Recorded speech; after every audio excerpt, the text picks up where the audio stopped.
Railway बचा है? नहीं बचा है। एयरपोर्ट बचा है? नहीं बचा है। LIC बची है? नहीं बची है। बैंक बचे हैं? कुछ भी नहीं बचा। तब आते तो कितने बाप की औलाद है मैं ये भी नहीं जानता। कितने बाप की औलाद? तो मोदी जी खुद ही ना बोलते हैं। आज आपको तेज बिहार की टीम ऐसी शख्सियत से मिलाने जा रहा है। उस शख्सियत के बारे में आप जानेंगे तो आप भी सोचेंगे कि वाकई में ये हिंदुस्तान के वो महान हस्ती है जिसके बारे में आपने बहुत सारे प्लेटफॉर्म पे देखा होगा, मीडिया पे, सोशल मीडिया पे और इलेक्ट्रॉनिक मीडिया से लेकर के हर एक जगह पर आपने देखा होगा। उस शख्सियत का नाम है धनेश्वर जी। आज उनसे हम जानेंगे कि मोदी जी का जो 10 साल का कामकाज रहा वो कैसा रहा, उस पे आज बताएंगे धनेश्वर जी। सबसे पहले आपका तेज बिहार पे बहुत बहुत स्वागत है। जी धन्यवाद। जी सर, आप बताएंगे कि 10 साल जो मोदी जी का है उसमें कितना कामकाज हुआ है पूरे हिंदुस्तान में, उस पर ज़रा कुछ आप बताएंगे।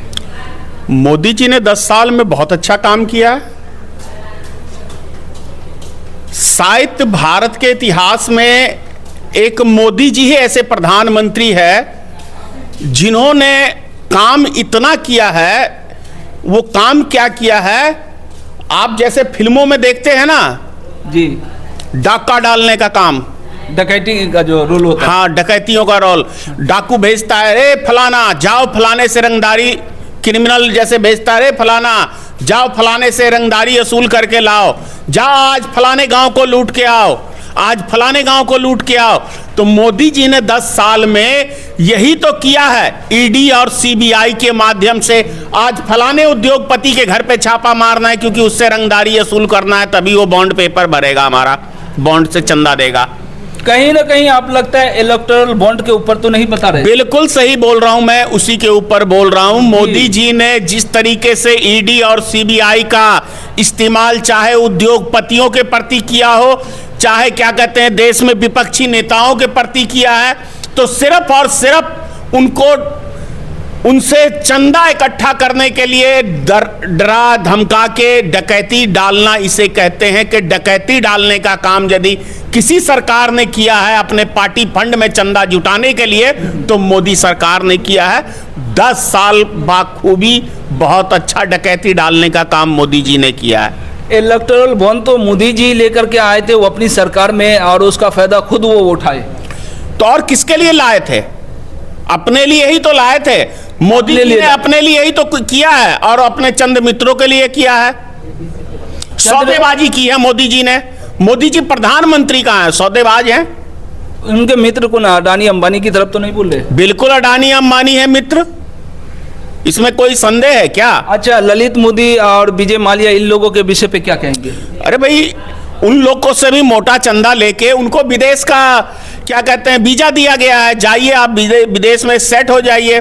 देखिए, देश को लूटने वाला गुजराती, देश को बेचने वाला गुजराती, देश का पैसा लूट के विदेश में जाने वाला भी गुजराती, कमाल का सेटिंग है। और फिर मोदी जी ये भी बोल रहे हैं कि बाद में झोला उठाएंगे, हम भी चल देंगे। कहूँ वो भी आपको क्या लगता है कि वो भी झोला उठा करके देश का पैसा लूट करके या देश को बेच करके वो भी चले जाएंगे क्या? तो देश बचा हुआ है क्या? देश बिक नहीं गया? क्या चीज बचा हुआ है? क्या बचा हुआ है बताइए आप? रेलवे बचा है? नहीं बचा है। एयरपोर्ट बचा है? नहीं बचा है। LIC बची है? नहीं बची है। बैंक बचे हैं? कुछ भी नहीं बचा। तब देश तो लूट चुका है। यहां तक आपका जो लाल किला जिसपे भाषण मोदी जी देते हैं वो गिरवी रखा हुआ है। जी बिल्कुल सही। मोदी जी ने जात के तेली हैं या जो भी हैं, व्यापारी हैं, बनिया, अच्छा बेचने का काम करते हैं मोदी जी। अच्छा बेचने का काम। हाँ, चाय बेचते बेचते जो है पूरे देश को बेच दिया। क्या आप लोगों को रियली माने लगता है कि चाय बेचा? मुझे तो नहीं लगता ऐसा। अब मोदी जी कहते हैं, मैं तो ये आज तक हैरान हूं कि मोदी जी एक वीडियो में बोलते हैं मैं 40 साल भीख मांग के खाया हूं, एक वीडियो में बोलते हैं कि मैं 35 साल भीख मांग के खाया हूं। तो 35 और 40 हो गया, आपको क्या कहते हैं 75 साल। 75 साल। अब कौन सी उसकी बात माने?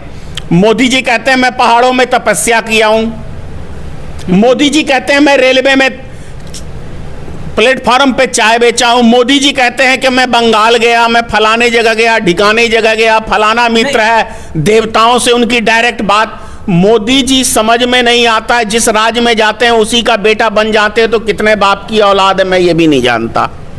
कितने बाप की औलाद, तो मोदी जी खुद ही ना बोलते हैं, मैं थोड़ी बोलता हूं।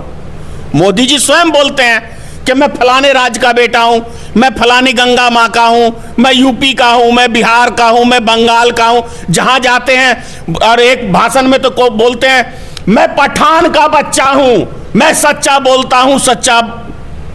तो मोदी जी यही नहीं समझ में आता कि अपनी माँ को गाली देते हैं कि बाप को गाली देते हैं। अपने खून को गाली देने वाले पहले प्रधानमंत्री नरेंद्र मोदी जी हैं।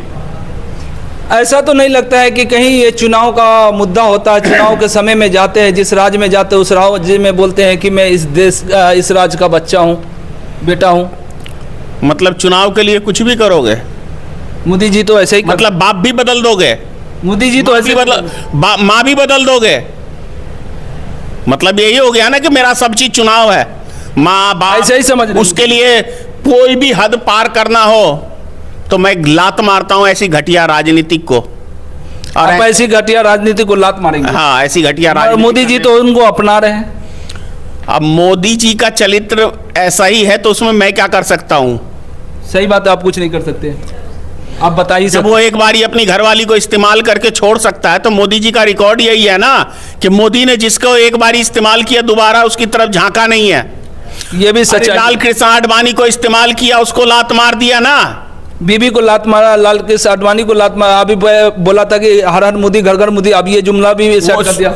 एक बारी जो जुमला इस्तेमाल कर लेता है मोदी जी, दोबारा उस जुमले को बोलते कहाँ हैं? क्योंकि वो बोलने लायक रहते ही नहीं है उस जुमले को। उनकी पार्टी में जितने व्यक्ति रहने वाले वो लोग बोले थे 15-15 लाख दूंगा, उसके बाद ये भी भाषा का प्रयोग आप नहीं कर रहे, एक ही बार इस्तेमाल किए। मैंने कहा कि मोदी जी एक बारी यूज कर लेते हैं जिस चीज को, फिर वो दोबारा, जब वो दिन में एक बारी कपड़ा पहन लेते हैं तो दोबारा उस कपड़े को नहीं पहनते हैं। तो समझ सकते हो मोदी जी का क्या रहीसी है और क्या चरित्र है। अच्छा सर, मैंने बहुत सारे जगह पर गया और कुछ लोग मुझे मिले तो बताए कि तेज बिहार की टीम इनको पहचानती है क्या? मैं बोला ये हमारे क्षेत्र के ही बहुत बड़ी शख्सियत है। आपके बारे में धनेश्वर जी है, बोले आपके क्षेत्र के? तो मुझे बहुत खुशी हुई कि मतलब लोग, आप बड़ा तो नहीं लेकिन हाँ आम नागरिक हूँ, आप लोग की तरह ही हूँ। नहीं, आम नागरिक तो बहुत सारे लोग हैं, मगर आपकी बात पूरे वर्ल्ड, मुझे पूरे हिंदुस्तान, तो हिंदुस्तान वर्ल्ड में भी, जैसे एशिया के लोग तो जानते ही जानते हैं।